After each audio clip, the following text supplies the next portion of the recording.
예레미야 43장 우리 1절로부터 7절까지 우리 한번 교독을 해보도록 하겠습니다.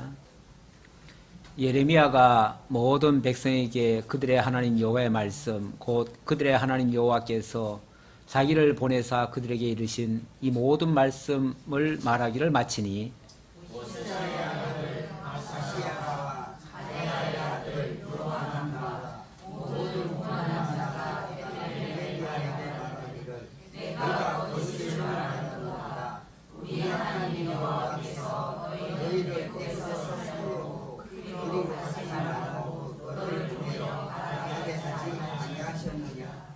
이는 네리야의 아들 바룩이 너를 부추겨서 우리를 대적하여 갈대아 사람의 손에 넘겨 죽이며 바벨론으로 붙잡아 가게 하려 함이라.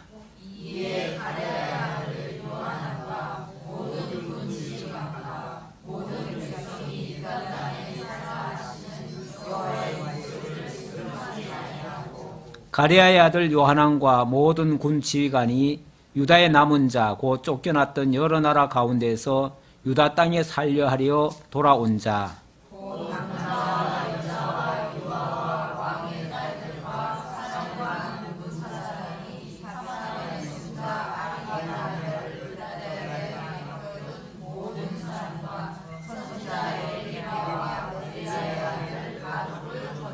다같이 애굽 땅에 들어가 다바네스에 이르렀으니 그들이 여호와의 목소리를 순종하지 아니함이러라. 아멘. 오늘 좀 길게 같이 읽어보려고 했는데 교독을 오랜만에 하니까 그리고 단어들이 이게 이름들이 그냥 저 외래어라서 읽기가 조금 어렵죠. 어쨌든 성경은 그래도 자꾸 읽어봐야 됩니다. 그래서 같이 읽어보자고 한 겁니다. 이 말씀에 한마디로 말하면 참 말 안 듣는다. 참 말 안 듣는다.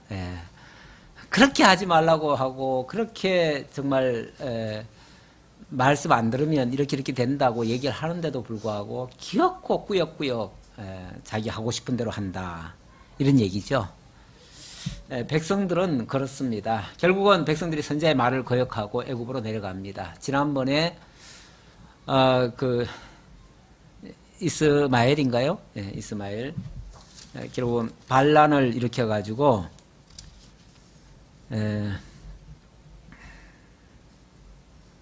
반란을 일으켜가지고 총독을 죽였어요. 하나님께서는 바벨론 왕, 비록 적장이지만은, 적의 왕이지만은, 그들을 동원해서 이스라엘에게 자비를, 환란 중이지만, 그래도 자비를 베풀었어요. 베풀었는데 그 마지막 자비조차도 거절을 한 거죠. 거절을 해서 결국은 반역을 일으켰습니다. 그래 놓고 그 다음에도 또 하나님이 또 자비를 베풀려고 했어요. 그렇죠? 자비 베푸는 게 뭡니까? 기왕 벌어진 잘못은 잘못이고 죄는 죄고 죄를 인정하고 고백하고 그리고 좀 가만히 있으라고 좀 참고 인내하라고 하나님이 벌 주시면 벌 좀 받고 그리고 좀 있으라고 그랬더니 그게 또 두려워가지고 기어코 어디를 갑니까? 애굽으로 도망을 가요. 애굽으로 도망가는데 너희들 애굽 가면 너희들은 살겠다고 하나님의 그 진노를 피해서 애굽 가면 살겠다고 도망가지만 사실은 거기 가면 죽는 거야. 차라리 여기서 그냥 하나님의 진노를 좀 받고 하나님의 차라리 진노를 좀 받는 게 낫지. 진노까지도 아니죠. 징계 차원 정도. 징계 차원 정도를 받는 게 낫지. 너희들 거기 가면 완전히 죽는 거야. 그 말이에요. 그러면서 그랬는데도 불구하고 요하난이 이미 마음속으로는 가려고 다 작정을 해놨어요. 작정을 해놓고 예레미야 보고 뭐라 그러냐면 우리가 이제 앞으로 어떻게 해야 될지 모르겠다고. 그러니까 네가 하나님 앞에 기도해가지고 하나님이 뭐라고 얘기하시든지 우리는 그대로 따르겠다고. 마음속으로는요. 이미 가기로 다 작정해놓고. 그리고 우리를 위해서 기도해달라고 하니까 예레미야가 기도한 다음에 하나님의 말씀을 가지고 딱 얘기를 하지요. 얘기하면서 내가 이렇게 하나님께서는 이렇게 이런 뜻으로 말씀하시고 너한테 얘기하지만 너희들 안 들을 거다. 안 들을 거다 하면서도 일러주죠. 그랬더니 진짜 안 들어요. 진짜 안 들을 줄 알고 했지만은 안 들어요. 가만히 보면 사람들은요, 말씀을 들으러 다 왔잖아요. 교회도 그렇죠. 다 교회에 오신 분들은 하나님의 말씀 듣겠다고 온 거예요. 듣겠다고 와가지고는 자기들 생각이 다 있어. 그래가지고 듣고 싶은 것만 듣고 싶은 거야. 그러니까 듣기 싫은 소리는 여전히 듣겠다는 생각은 가지고 있지만은 듣기 싫은 소리는 듣지 않겠다는 거예요. 그러니까 아무리 강론을 성경 그대로 증거를 해도 자기한테 걸리는 거는 안 들어요. 그러면서 어떤 사람들은 그렇게도 얘기해요. 아유, 오늘 목사님은 그냥 나 들으라고 한다고. 그렇게 얘기를 하는데, 그럼 당신 들으라고 하지, 그럼 누구 들으라고 하겠어요? 하나님이 우리들 들으라고 한 거지, 그럼 누가 들으라고 하겠어요? 예. 누구를 딱 표적한 건 아니고요. 예. 우리들 모두가 다 들으라는 거죠. 모두가 들으라는 거죠. 그러니까 거기에 걸릴 사람도 있고 안 걸릴 사람도 있겠죠. 그래도 다 들어야죠. 그래도. 하나님은 다 들으라고 하신 거 맞아요. 예. 그러니까 나 들으라고 하신 말씀이라고 생각하고 자기가 들으면 될 거 아니야, 그러면은. 그런데 그걸 이제 아우뚱하게 듣는 거지. 듣긴 듣는데 나를 치는 걸로 들으니까 이게 받아들이질 못하는 거죠. 수납을 못하는 거죠. 그러니까 들리긴 들리는데 여기까지만 들어오고 요리 나가든지 아니면은 요리 들어와야 되는데 요 안으로는 못 들어오는 거지. 그냥 여기서 거부하는 거죠, 속에서. 그러니까 결국은 안 듣는 거죠. 안 들으면 사실 그날 말씀은요, 내가 안 들을 말씀이라면 차라리 안 듣는 것보다 못해요. 그렇잖아요. 듣고 새기지 않으면은 차라리 안 들으면은 너 들었잖아. 그런데 네가 이런 책망은 안 듣잖아요. 근데 듣고도 정말 수납을 안 하니까 결국은 불순종한 꼴이 돼버리잖아요. 그래서 오히려 아예 안 듣는 것보다도 더 안 좋은 결과가 맺어질 수도 있어요.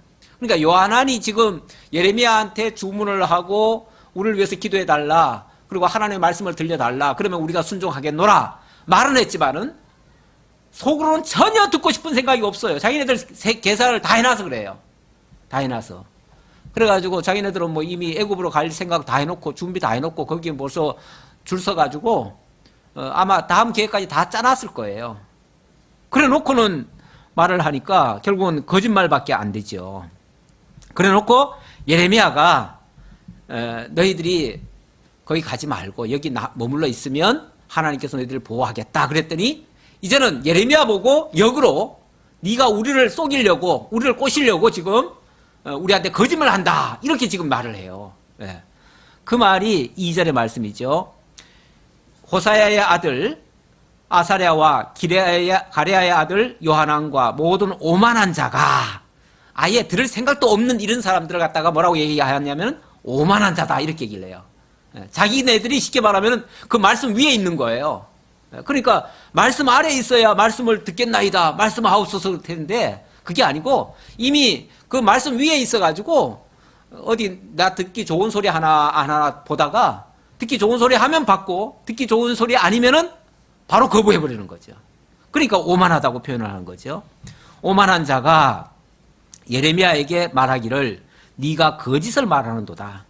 우리 하나님 여호와께서 너희는 애굽에서 살려고 그리로 가지 말라고 너를 보내어 말하게 하지 아니하셨느니라. 그렇게 말할 리가 없다, 그 말이죠. 그렇게 말할 리가 없다. 하나님이 왜 우리의 하나님이신데, 우리 사랑하시는 하나님인데 왜 우리를 살 길로 인도하지 않고 여기 앉아있다가 망하라고 하겠느냐. 그건 뭐 자기네들 생각인데 자관 그런 식으로 얘기를 하는 거죠. 그러니까 하나님에 대한 오해죠. 하나님을 사람들은 흔히 하나님은 사랑의 하나님이다, 그러니까 우리를 무조건 위하신다, 그러니까 무조건 우리가 하고자 하는 대로 따라오실 것이고 우리가 원하는 대로 하나님은 도와주실 것이다, 이렇게만 생각하는 거죠. 완전히 자기중심적인 하나님관을 가지고 있는 거죠. 자기만 위하는 하나님. 그렇게 생각하니까 그런 사람들의 생각 속에는 예레미야의 말이 전혀 안 맞죠. 그럴 리가 없죠. 우리 하나님이 얼마나 사랑이 많으신 분인데 우리를 이 죽음의 장소에다가 내버려 두라고 하겠느냐. 그러니까 너의 말은 거짓말이다. 너는 가만히 보니까 너는 완전히 바벨론 편만 들은 것 같은데, 바벨론의 앞잡이가 돼가지고 바벨론 편만 들은 것 같은데, 결국은 바벨론한테 끌고 가려고 우리를 여기 남으라고 하는 거 아니냐. 우리를 위하는 게 아니다. 하나님은 그럴 리가 없다. 이래버리는 거죠. 그러면서 거기에 핑계를 이렇게 댑니다. 이는 네리야의 아들 바룩이 너를 부추겨서 너희 우리를 대적하여 갈대 사람의 손에 넘겨 죽이며 바벨론으로 붙잡아가게 하려고 그런다. 이 네리야의 아들 바룩은 원래 누구죠? 서기관이에요. 서기관인데 지금 예레미야와 함께 사실은 동역을 하고 있어요. 서기관이면은 지금으로 말하면은 공무원이에요. 그렇잖아요. 국가 공무원이에요. 공무원인데 예레미야 선지자의 편에 서가지고 예레미야가 감옥에 갇혔을 때 예레미야의 입을 대신해서 말씀을 전해주던 사람이에요. 그러니까 어찌 보면 바룩은 예레미야를 좀 도와줬을 뿐이지 예레미야를 조종하거나 예레미야를 뭐 이끌거나 이런 사람은 아니에요. 오히려 예레미야의 종처럼 행동을 했지요. 그렇죠? 예레미야를 도와줬을 뿐이에요.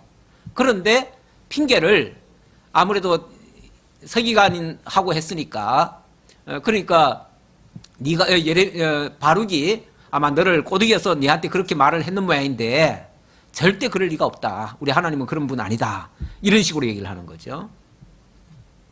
이에 가레아의 아들 요하난과 모든 군 지휘관과 모든 백성이 유다 땅에 살라 하시는 여호와의 목소리를 순종하지 아니하고 가레아의 아들 요하난과 모든 군 지휘관이 유다의 남은 자 곧 쫓겨났던 여러 나라 가운데서 유다 땅에 살려 하려 돌아온 자 곧 남자와 여자와 유아와 왕의 딸들과 사령관 느부사라단이 사반의 손자 아이감의 아들 그다야에게 맡겨둔 모든 사람과 선지자 예레미야와 네리야의 아들 바룩을 거느리고 결국 이들을 끌고 갔다 그 말이에요.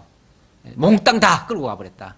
그러니까 그때까지 남아있던 예레미야까지 포함해가지고 여러 사람들이 있었는데 심지어는 적장 느부사라단이 맡겨놓은 사람들까지도 있었는데 그 사람들까지 몽땅 다 끌고 애굽으로 내려가 버렸다.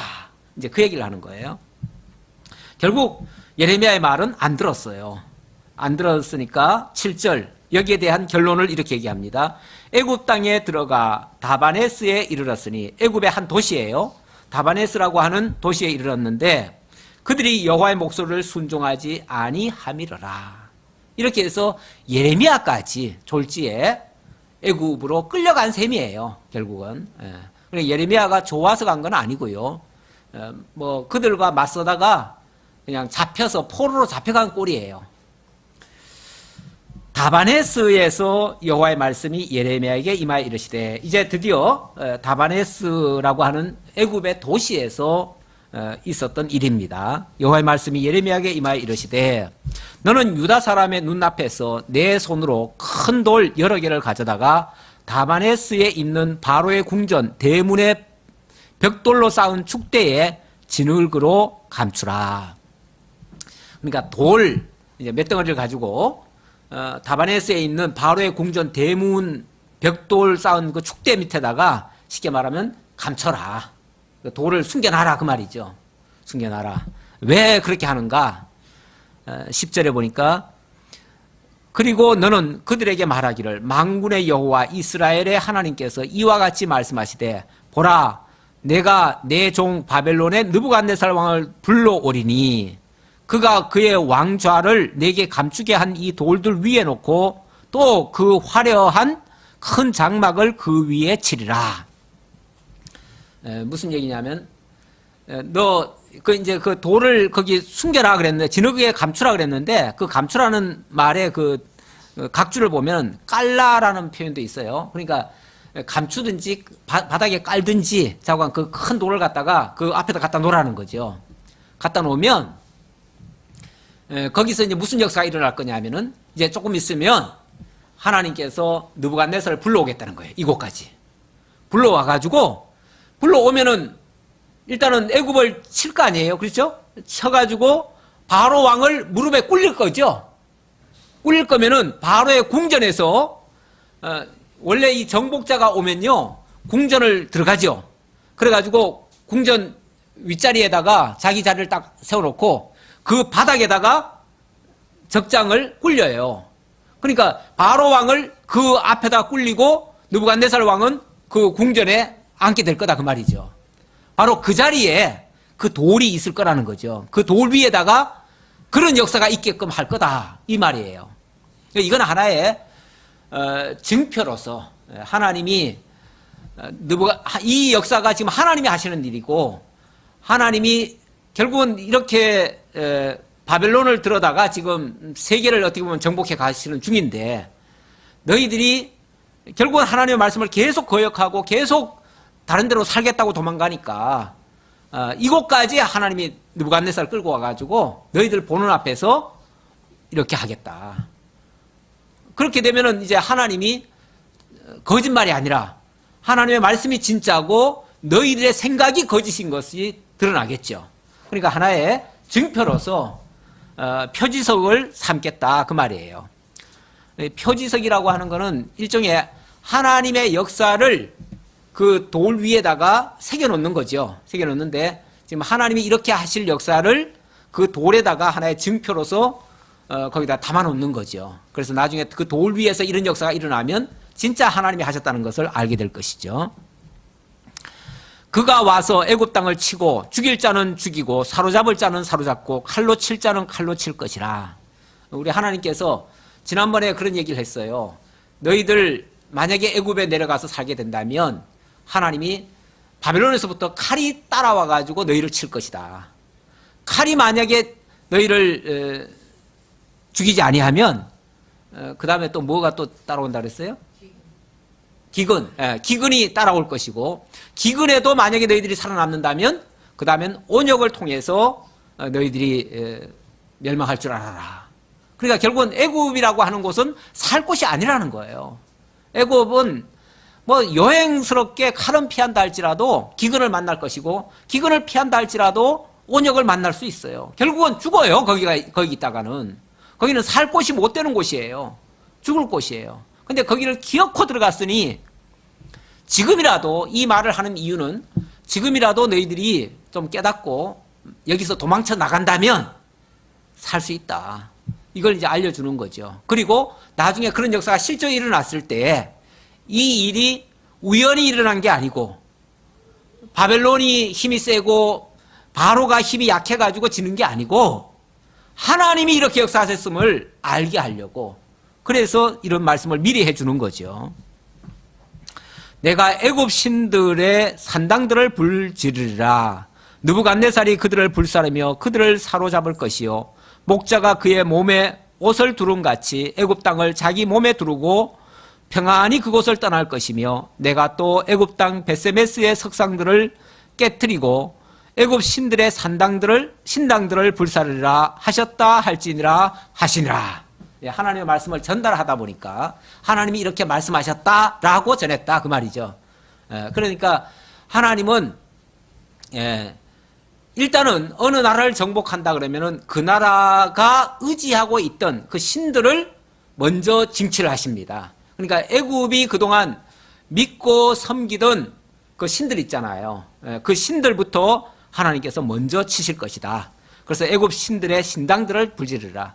왜 이 신당들을 먼저 불지르냐 하면은 어느 나라든지요, 그들이 평안하고 강건하고 이런 것들은 전부 다 자기들 신이 그렇게 된 줄로 착각을 해요.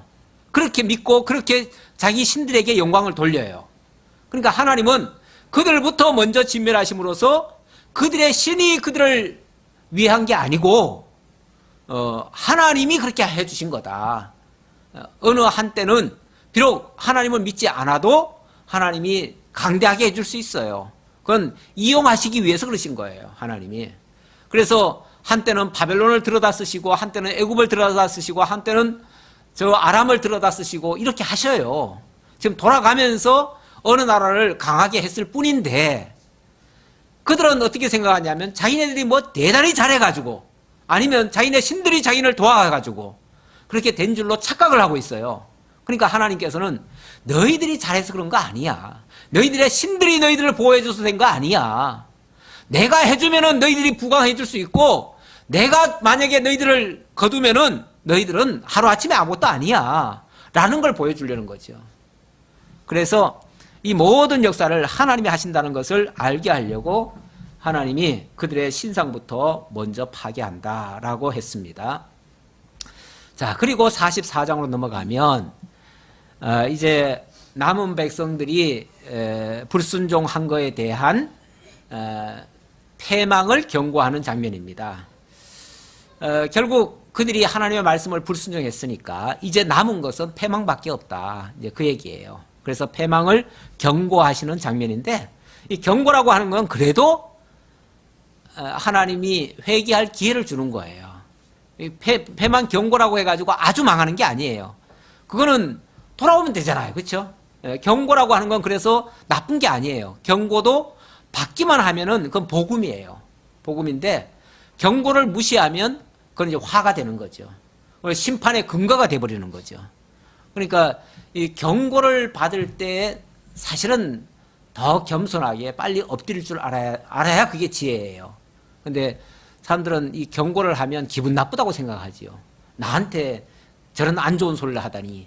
그리고 미워하죠. 그렇게 말하는 사람을. 목사가 그런 말 하면 목사가 왼수되지요. 그래서 목사도 함부로 그 나쁜 말은 잘 못해요. 예, 44장입니다. 44장 1절로 10절까지 유다 피난민들에 대한 경고인데, 그들을 책망하는데 그들이 우상 숭배를 한다고 책망을 하네요. 자, 44장 1절. 애굽 땅에 사는 모든 유다 사람 곧 믹돌과 다바네스와 놉과 바드로스 지방에 사는 자에 대하여 말씀이 예레미야에게 임하니라 이르시되, 이거는 지금 당장 끌려간 사람들한테만 하는 말이 아니고요. 애굽에 이미 먼저 가서 정착해 있는 사람들이 있어요. 다시 말하면 나라가 계속 위태로우니까 사람들이 많이 애굽으로 도망갔어요. 그 당시 입장에서 봤을 때는요, 충분히 그럴 만도 해요. 왜냐하면은 북쪽에서는 계속 으르렁거리고 침범해 오잖아요. 그리고 나라는 위기 상황이잖아요. 진짜 언제 망할지 몰라요. 누가 봐도 곧 망할 것 같아요. 그런데 좀 힘있고 빽 있는 사람들 같으면은 진짜 도망가지요. 근데 어디로 도망가겠어요? 애굽이 그나마 그 당시로는 제일, 바벨론 빼놓고는 제일 강대국이에요. 거기 가면 안전할 것 같아요. 그렇죠? 그러니까 사람들이 대부분 그쪽으로 많이 갔지요.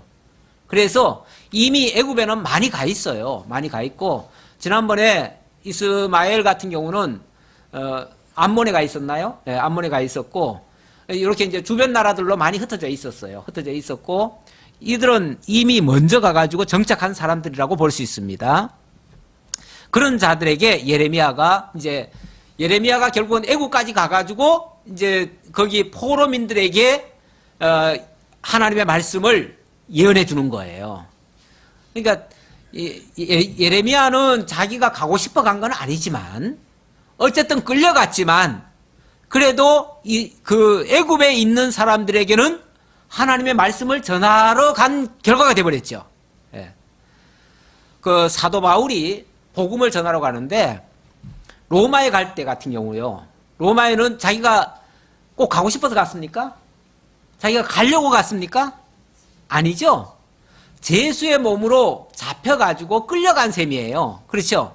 물론 가이사에게 호소하노라 해가지고 그 억울한 누명을 쓰고 결국은 그 전에 죽을 수도 있었는데 하나님께서 잡혀가지고 로마 시민이라는 것 때문에 가이사에게 호소하니까 가이사에게로 가느라고 로마까지 간 거예요. 어쨌든 제수의 몸으로 붙잡혀가지고 죄수가 돼가지고 끌려가서 로마에 가서 감옥에 있으면서 로마 사람들에게 복음을 전했죠. 이게 이제 하나님의 역사예요. 어쨌든 과정은 어찌했든 간에 결과적으로는 로마에 복음을 전하게 하시려는 하나님의 섭리예요. 마찬가지로 이 예레미야는 자기가 가고 싶어서 간 건 아니지만 결과적으로는 애굽에 내려가게 됐고 애굽에 있는 사람들에게 복음을 전하는 결과가 됐어요. 예. 자, 어떻게 전하는가? 만군의 여호와 이스라엘의 하나님께서 이와 같이 말씀하시니라.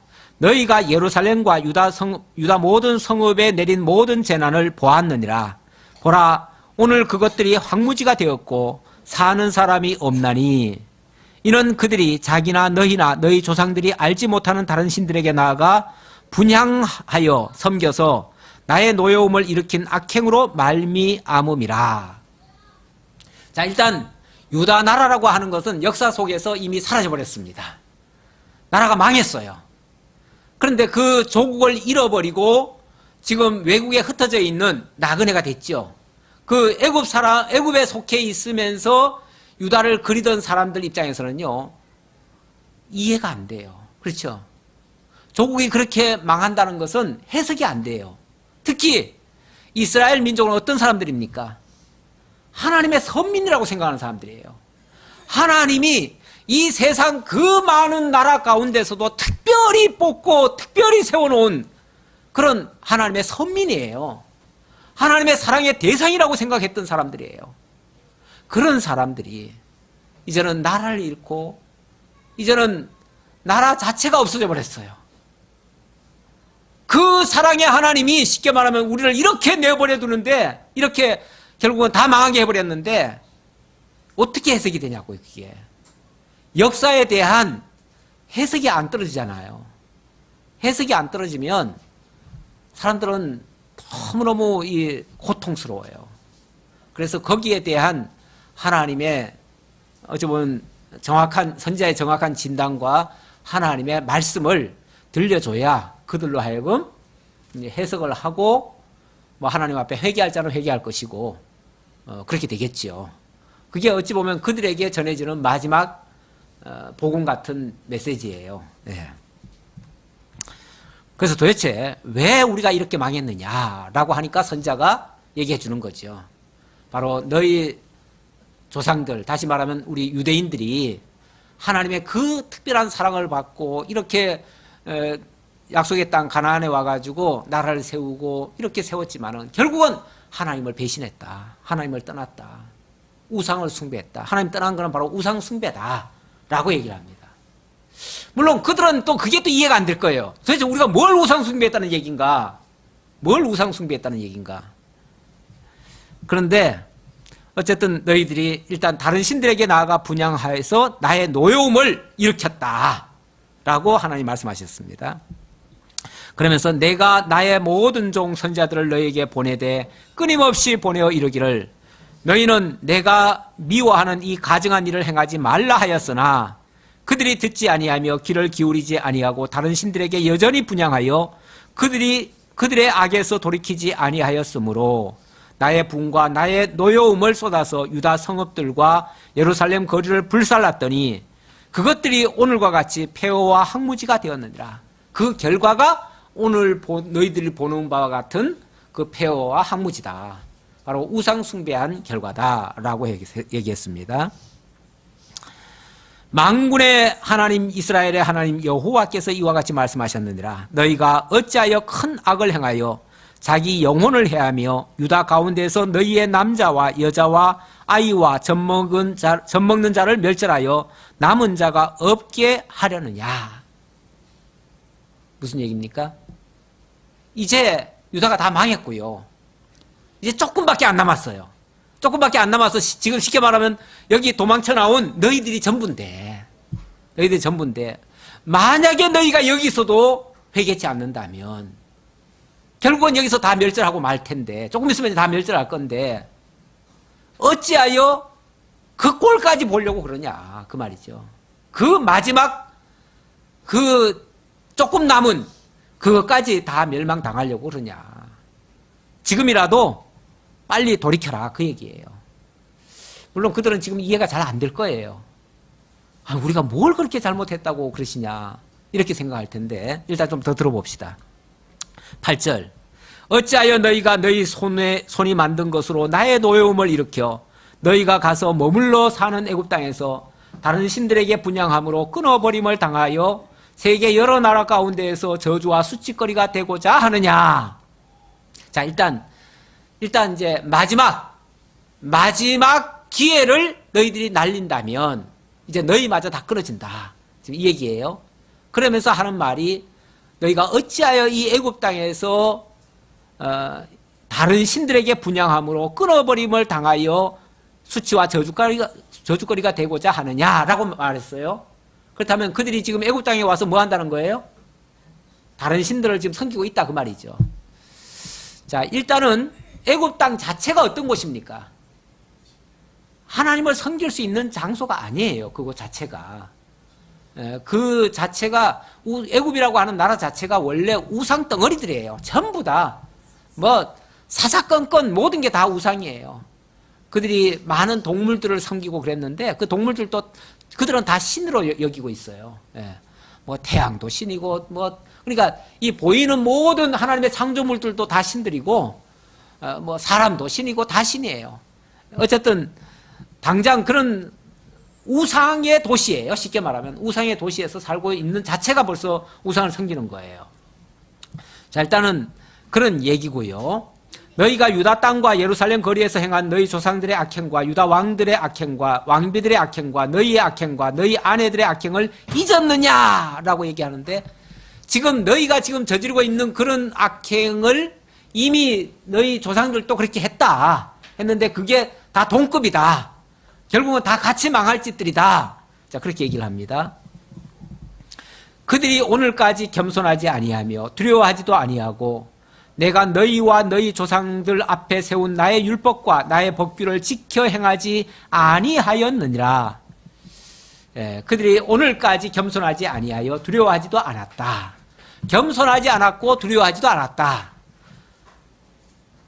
여기서 이제 그 정확한 해석을 해준다고 볼 수 있는데 그들이 지금 우상을 꼭 보이는 우상만 우상이라고 지금 생각할 수 없고요.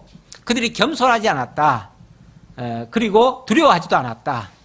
이 겸손하지 않았고 두려워하지 않았다는 말은 결국은 그들은 하나님의 말씀을 안 들었다 그 얘기예요. 그리고 하나님의 말씀을 안 들었는 데에 대해서 선지자들이 경고를 했음에도 그 경고조차 거부했다. 그거예요. 이 우상이라고 하는 거를 사람들은 자꾸 이 보이는 거에 뭐 절하고 엎드리는 거 이것만을 우상이라고 생각하는데 사실은 우상 중에 제일 큰 우상이 뭐냐면은 이 완고함이에요. 완고함. 그래서 사도 바울이 아니라 일찍이 사울이 그 하나님 앞에 범죄하고 결국은 심판을 받았는데 사울의 죄가 뭡니까? 사울의 죄가 자기 고집대로 한 거예요. 자기 식대로 한 거예요. 자기 방식대로. 그 사람도 하나님 섬긴다고 한 거예요. 그게. 하나님 섬긴다고 하면서 선지자의 말을 듣고 하는 게 아니라 자기 방식대로 했던 거예요.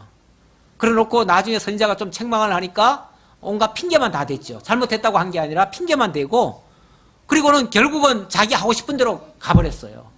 그래서 하나님이 그를 버리셨다고 그랬어요. 그게 결국은 우상 숭배하는 것과 똑같은 죄예요. 그러면서 그때 한 말이 뭐냐면 완고함, 고집 쓰는 거 이것도 우상이다. 그렇게 표현했어요.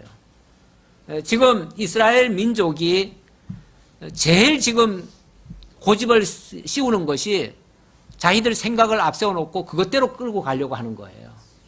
그 모습이 지금 앞에 있었던 요한안의 모습 아닙니까? 요한안도 어찌 보면 백성들을 위하는 마음도 있어요. 없는 게 아니에요. 또 하나님 섬긴다는 마음도 있어요. 그러니까 예레미야 보고 하나님께 기도해서 어떻게 우리 갈 길을 좀 열어달라고 했잖아요.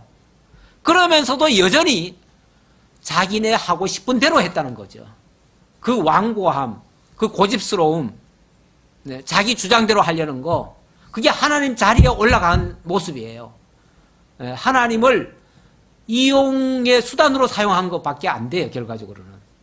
그러니까 그런 게 우상이고, 그런 우상의 연장선이 쉽게 말하면 애굽에 와가지고 아예 그냥 우상 단지 안에 들어와 버린 거예요.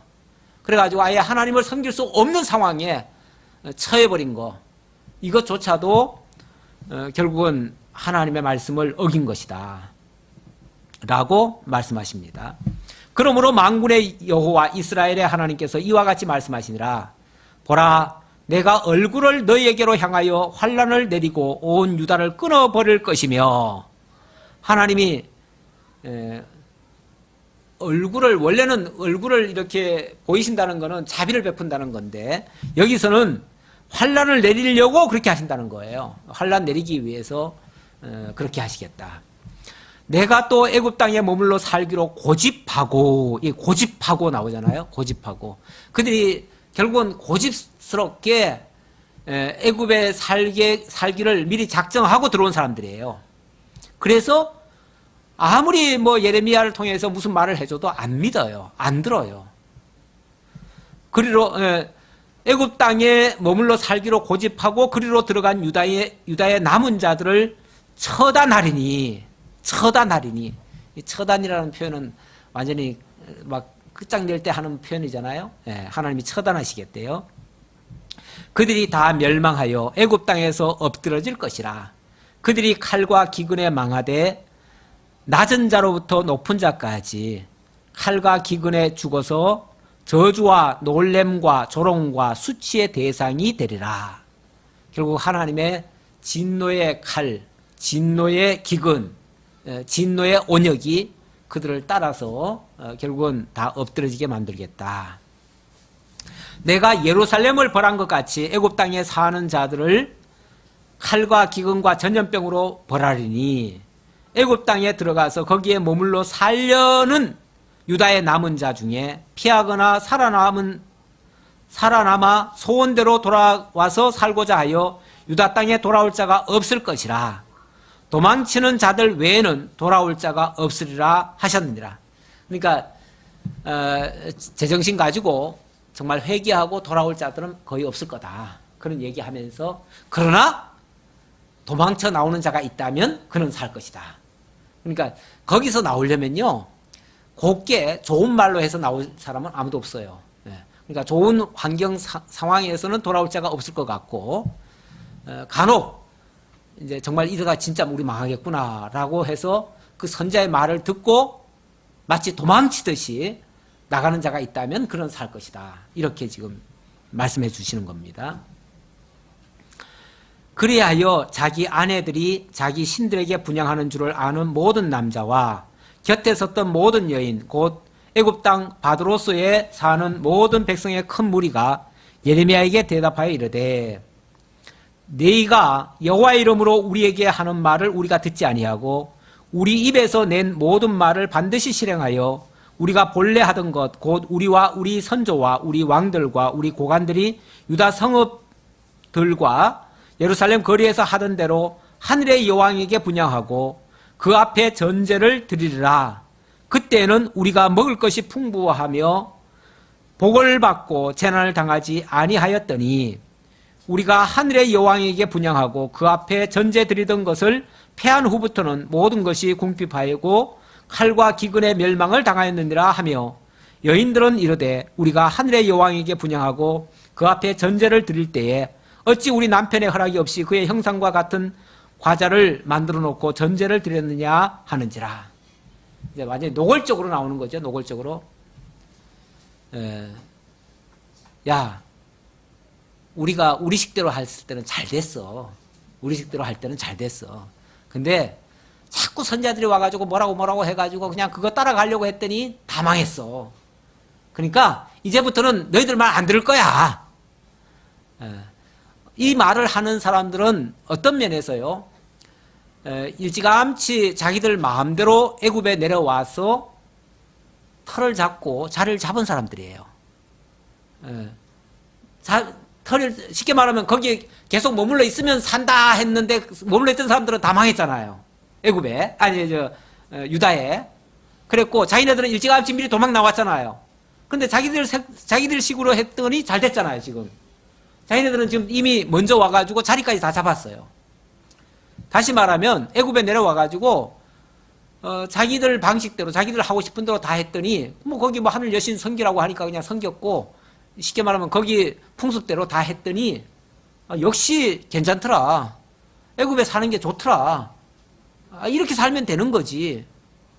그렇죠. 뭐 사람이 사는 게 목적이라면요, 당대에 사는 게 목적이라면 그냥 세상 사람들 흔하게 사는 방식 있잖아요. 그 방식 따르는 게 제일 좋은 방식이죠. 뭐 그렇죠. 뭐 그 이상의 방법이 뭐 있겠어요. 세상 사람들 살아가는 방식대로 살면 제일 쉽고 제일 간편하고 제일 빠른 성공적인 방법이죠. 근데 하나님 말씀대로 살려고 하면 때로는 마땅히 가고 싶은 길을 내가 제약을 당하기도 하고 그렇게 못할 수도 있고, 그러니까 그런 것들이 자꾸 간섭이 되고 뭔가 내 성공하는데 자꾸 장애물이 되는 것 같고, 그러니까 그런 것들은 은근히 싫은 거죠.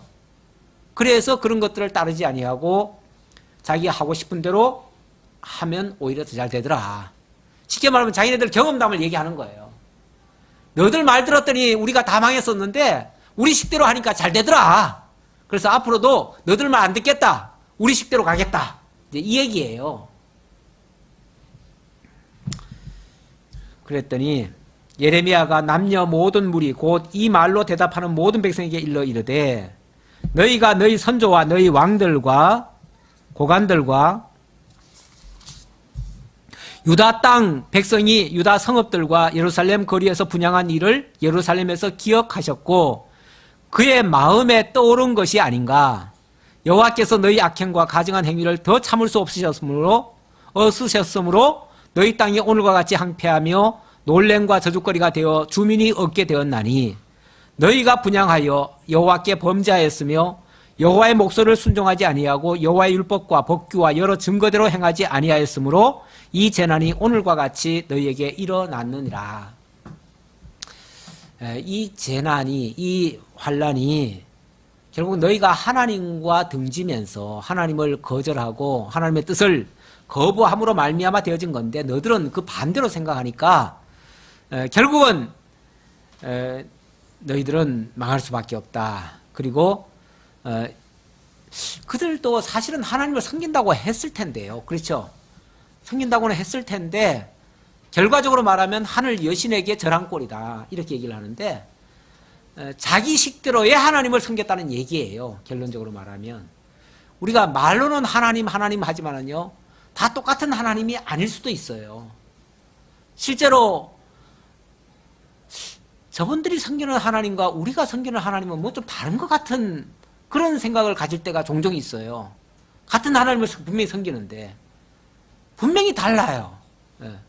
어쩌면 증거하는 내용도 다르고 그분들이 증거하는 그 하나님은 좀 특이한 하나님이에요. 우리가 생각할 때 그런 거죠. 물론 또 그분들은 또 우리가 생각할 때 우리한테 또 이상하게 또 생각할지 몰라요. 그런데 어쨌든 이런 식으로 하나님이 다른 하나님을 섬겼던 거죠. 진짜 하나님은요, 우리 성경에 기록된 말씀대로 약속하시고 약속대로 이루시는 그 하나님이 진짜 하나님이에요. 진짜 여호와 하나님이에요. 그냥 복만 준다는 하나님은요, 가짜 하나님이에요. 원래 하나님이라는 말 자체는 그냥 신이라는 표현일 뿐이에요. 근데 그 신이 진짜 약속대로 이루시는 자냐 아니면 그냥 복 주는 자냐 이렇게 본다면 많은 사람들이 우리가 믿는 여호와 하나님을 믿는 것이 아니고 그냥 자기들만의 신으로 섬기는 경우가 많아요. 그렇다면은 진짜 이스라엘에게 약속하신 하나님, 그래서 하나님은 이스라엘의 하나님이요 야곱의 하나님이요 또 뭡니까 아브라함의 하나님부터 시작하죠. 아브라함의 하나님이요 이삭의 하나님이요 야곱의 하나님이요 이렇게 표현했을 때는요 일반 사람들이 하나님이라고 말한 그 하나님과는 다른 하나님이다 그 얘기예요. 다른 하나님이다. 어떤 하나님? 약속대로 이루시는 하나님. 그 약속은 하나님의 나라와 하나님의 의를 위한 하나님의 약속이에요. 그런데 그걸 안 하고 그냥 단순히 우리 잘 되게만 해준다는 그 하나님이라면 전혀 다르죠. 달라요. 이렇게 참 같은 하나님을 믿는다고 하면서도 결국은 다른 하나님을 섬기는 사람들이 얼마나 많은지 몰라요. 근데 이 세상에서는 또 그렇게 믿는 사람들이 더 잘 되는 경우도 사실은 많아요. 그러니까 세상적으로 잘 되는 거 가지고 우리가 평가할 수가 없어요. 아까도 우리가 사담으로 그런 얘기를 했는데 이 주변에도 지금 어마어마하게 큰 교회가 하나 들어섭니다. 들어서는데 그런 교회는 뭐 사실 우리가 전하는 하나님과 좀 다른 하나님을 증거하는데도 잘 돼요. 그런데 그런 하나님이 그렇게 전하시는 그런 교회들 지금 우리나라에 보면요, 요즘 뭐 미투 운동 많이 벌어지고 있는데, 이 미투 운동이 사회에서만 있는 게 아니고 사실은 교계에도 굉장히 많거든요. 많아요. 많아가지고 우리나라 최대 감리교회, 최대 순머시기 교회도 그런 일이 있었고, 최대 장로 고려파에도 그런 일이 있었어요. 또 심지어는 한기총 회장까지도 그런 일이 있었어요. 그것 때문에 그 부끄러움을 당하고 결국은 사람이 죽기도 하고 뭐 별의별 일이 다 당했는데, 도대체 그들이 섬기는 하나님은 도대체 어떤 하나님이길래 그렇게 증거되는지 모르겠어요. 어쨌든 자고가 난 좀 다른 하나님 같아요. 다른 하나님 같아요. 분명히 같은 하나님이라면 우리 성경에는 그렇게 전할 리가 없는데, 그렇게 증거할 리가 없는데. 그리고 그런 쪽에 그 공통적인 거 보면은 영원하신 하나님 또는 정말 하나님의 나라와 하나님의 의에 대한 이야기는 거의 없는 것 같아요. 없고 그냥 예수 믿으면 잘 된다, 세상에서 복 많이 받는다, 그런 게 거의 초점인 것 같아요. 사람들은 그걸 많이 원하는 것 같아요. 그걸 많이 원하니까 결국 그거를 부르짖고 그쪽으로만 유인하면 사람들이 다 끌려가는 것 같아요. 다 따라가는 것 같아요. 근데 나중에 그분들이 예를 들어서 원치 않는 어떤 환란이 왔을 때 왜 이러십니까? 내가 하나님을 잘 섬겼는데 왜 이러십니까? 라고 하면은 이제 애굽에 있는 이들에게 하나님이 하시는 말씀과 비슷하지 않을까, 그런 생각이 문득 좀 들어서 말씀드려 봅니다. 어쨌든 제대로 하나님을 알고 믿느냐, 알지 못하고 그냥 자기들 목적을 달성하기 위한 수단으로 믿느냐, 이 차이 같아요. 네. 자, 말이 좀 길었습니다. 24절입니다. 예레미야가 다시 모든 백성과 모든 여인에게 말하되, 아까도 자꾸 여인 얘기가 나오는데 여기 여인 얘기가 자꾸 나오니까 여인 얘기 한번 하고 15절에도 보니까 그리하여 자기 아내들이 다른 신들에게 분향하는 줄을 아는 모든 남자와 곁에 섰던 모든 여인 곧 애굽 땅 바도로스에 사는 모든 백성의 큰 무리가, 이렇게 표현하죠. 이 다른 신을 섬기는 그 통로가 여인들을 통해서 많이 되는 것 같아요. 하나님이 첫사람 아담에게도 하와를 통해서 이 범죄에 빠지게 한 경우가 많았는데, 그 많은 믿음의 사람들, 특히 그 솔로몬 같은 경우, 솔로몬에게 하나님이 아주 신신당부를 했지요. 왕들은 절대 여러 여자를 거느리면 안 된다. 왜냐하면 여자들이 다른 신들에게 끌고 간다, 그런 표현을 했어요. 다른 신들에게 끌고 간다. 그러니까 여러 여인을 얻다 보면은 뭐 이방 여인들을 얻을 거 아니에요. 그러면 이방 여인들이 전부 다 다른 신들에게 끌고 간대요. 그래서 망할 거다 그랬는데, 실제로 솔로몬이 자기가 뭐 다른 여인들을 많이 취하고 싶어서가 아니라 이방에서 그냥 화친하자고 여인들을 갖다 줬어요. 그런데 어쨌든 이방 여인들이 오니까 이방 여인들이 섬기던 신들도 다 같이 따라왔어요. 그러다 보니까 이방 신들을 다 섬기는 결과가 되어버렸어요. 결과적으로 이스라엘 땅에 그냥 이방 신전이 수두룩하게 생겨버렸어요. 어쩌면 그때부터 이방 신들이 와가지고 순수한 여호와의 종교와 이방 종교가 짬뽕이 돼버린 거예요. 짬뽕이 되다 보니까 하나님 섬긴다고 하면서 이방 신을 섬기는 예가 참 많았던 것 같아요. 실제로 나중에 가면요, 특히 예루살렘을 벗어난 지역에서는요, 산당들이 다 있었잖아요. 그 산당들에서는 하나님을 섬긴다고 하면서 하나님 섬기지 않는 방식이 엄청 많았어요. 그래서 나중에는 하나님이 그 산당들을 다 폐지하라고 했는데도 그 산당들이 쉽게 폐지되지 않습니다. 폐지된다고 할지라도 여전히 그 하는 방식은 그런 방식이 있어요. 그러니까 결국은 하나님 섬긴다고 하면서 우상 섬긴 결과가 되어버렸죠. 예, 그런 것도 하나의 배경으로 깔려 있다. 그래서 여기 애굽에 내려와 가지고 애굽 사람들과 동화하고 여기에 여자들이 많이 앞장선 것도 같은 그런 느낌을 좀 주고 있습니다. 이 문장에서 그렇게 좀 주고 있어요. 26절 그러므로 애굽 땅에 사는 모든 유다 사람이여 여호와의 말씀을 들으라. 여호와께서 말씀하시되 보라 내가 나의 큰 이름으로 맹세하였은즉 애굽 땅 온 땅에 사는 유다 사람들의 입에서 다시는 내 이름을 부르며 주 여호와의 살아계심을 두고 맹세하노라 하는 자가 없으리라. 보라 내가 깨어있어 그들에게 재난을 내리고 복을 내리지 아니하리니 애굽 땅에 있는 유다 모든 사람이 칼과 기근에 망하여 멸절되리라. 그런즉 칼을 피한 소수의 사람이 그 중에서 이 선지자의 말을 듣고 그래도 깨닫는 사람들은 있는데 그들은 안타깝게도 다수가 아니라 소수예요. 소수가 이 선지자의 참된 말씀을 듣고 깨닫고 회개하고 돌이켜서 거기서 도망쳐 나오듯이 나오는 자들이 있었어요. 그런즉 칼을 피한 소수의 사람이 애굽 땅에서 나와 유다 땅으로 돌아오리니 애굽 땅에 들어가서 거기에 머물러 사는 유다의 모든 남은 자가 내 말과 그들의 말 가운데서 누구의 말이 진리인지 알리라.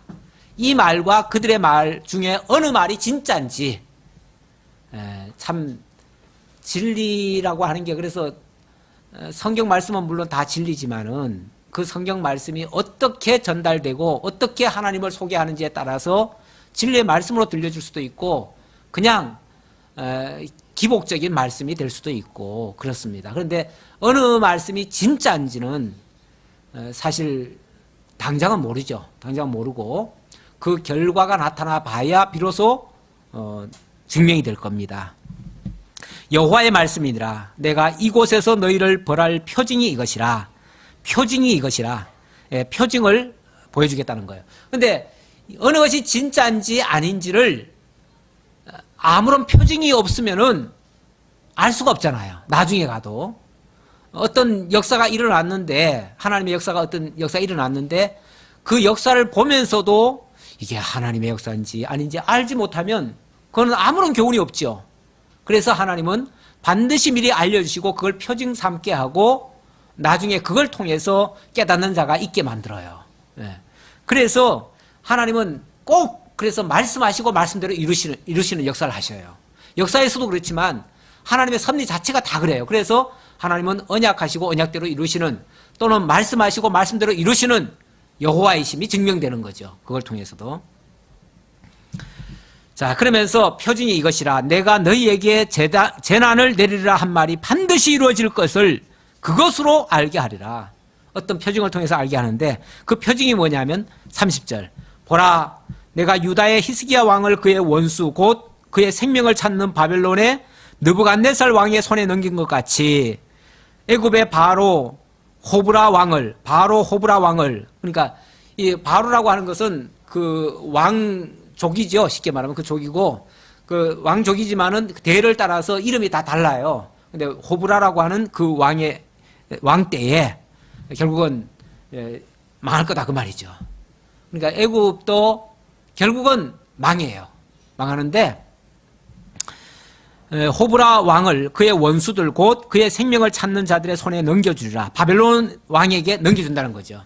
넘겨주면 바벨론의 느부갓네살이 애국까지 내려와가지고 아마 바로 왕궁 앞에다가 자기 의자를 딱 앉혀놓고 그 자리에서 이제 바로 왕 무릎 꿇려놓고 그리고 거기서 호통을 칠 거예요. 근데 바로 그 자리에 뭐가 있어요?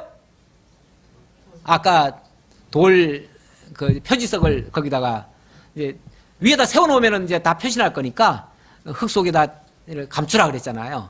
그러니까 그 바닥에다가 깔아놓으라는 거죠. 깔아놓으면 나중에 거기서 그 사실이 있었던 거를 미리 알려주고 깔아놓고 그리고 나중에 그 역사가 일어날 거다 반드시. 그 증거를 통해서 이 말이 진짜 하나님의 말씀임을 그리고 정말 그 애굽에 와 있던 그들은 하나님의 말씀을 어기고 자기들 마음대로 왔다가 결국 하나님께로부터 진노를 받게 된다는 사실을 분명히 깨닫게 된다는 거죠. 우리 하나님 이러신 분이시에요. 당신 증거하기 위해서, 당신 알게 하기 위해서, 그리고 진실한 당신의 백성들을 구원해내시기 위해서 어찌 보면 가짜들은 출현해는 그런 모습이기도 해요. 하는데 어쨌든 이런 일을 통해서도 하나님은 당신이 여호와이심을 증거합니다. 나라가 망하는 가운데서도 여전히 당신의 영광은 드러내셔요. 당신의 살아계심을 보이시고 당신의 역사를 나타내셔요. 여호와께서 이와 같이 말씀하셨느니라, 이와 같이 말씀하셨느니라 했으니까 나중에 분명히 이런 역사가 있을 겁니다. 아직은 경고에 그치는 말이니까 예고하는 것뿐이죠. 예고하는 것뿐이니까 아직은 그 역사를 못 보겠지만 조금 있으면 그 역사가 일어날 거예요. 일어났을 때 하나님께서 이렇게 말씀하시더니 진짜 그렇게 하셨네 라고 구원받을 자들은 깨달을 거예요. 근데 미련한 자들은 고집 피우고 자기들 멋대로 가다가 결국 멸망당할 것이고, 멸망당하면서 아마 그럴 거예요. 죽으면서 진짜 하나님 살아계셨네, 진짜 하나님 그러셨네, 그러면서 하나님께 영광을 돌릴 거예요. 그게 진노의 영광이에요. 그 로마서에 보면 하나님이 사랑하는 자들에게는 사랑으로 역사하셔서 그 은혜의 영광을 찬양하게 만들고, 진노받을 자들에게는 하나님이 강팍하게 해가지고 결국은 진노를 받음으로써 영광을 돌리게 한다 그랬어요. 그게 진노의 영광이에요. 그러니까 이러나 저러나 하나님은 영광 받으셔요. 어쨌든 악인이든 의인이든 다 영광 받으셔요. 그런데 우리가 악인으로 하나님께 영광 돌려서야 되겠어요? 의인으로서 영광을 돌려야겠죠. 당연히 하나님의 선한 길. 그런데 그 길은 그 넓은 길이 아니에요. 여기도 아까 얘기했지만 그들은 진짜 소수가 그 길을 따라갈 거예요. 그러니까 하나님의 말씀을 따르는 길은 결코 만만치는 않다. 우리도 사실 이런 각오를 안 할 수는 없다. 설령 우리에게 그런 어려움이 온다 할지라도 우리는 진리편에 서서 그 좁은 길을 우리가 걸어가야 된다는 것을 마지막으로 우리 한번 다짐하면서 오늘 말씀을 마치도록 하겠습니다. 아버지 하나님 감사합니다. 우리 하나님 살아계시고 어떤 상황에서도 말씀하신 그대로 역사하심을 다시 한번 일깨우셨습니다. 이스라엘 백성들 자기네들 고집대로 자기네들 하고 싶은 대로 선지자의 말씀도 듣지 아니하고 거역하고 결국은 자기들 멋대로 애굽으로 내려갔다가 하나님께로부터 진노의 경고를 받았습니다. 아버지 하나님, 그리고 하나님께서 반드시 이 말씀이 이루어진다는 사실을 증표로 보여주셨습니다.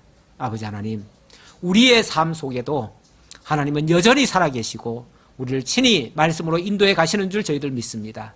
그러기에 아무리 어렵고 힘들더라도 때로는 귀찮고 때로는 싫어하는 모습이라도 정말 달게 받으면서 기쁨으로 우리가 감당해 갈 수 있는 그러한 지혜자들 다 될 수 있도록 함께해 주옵소서. 베풀어 주시는 은혜 감사드렸고 예수님의 이름으로 기도하옵나이다. 아멘.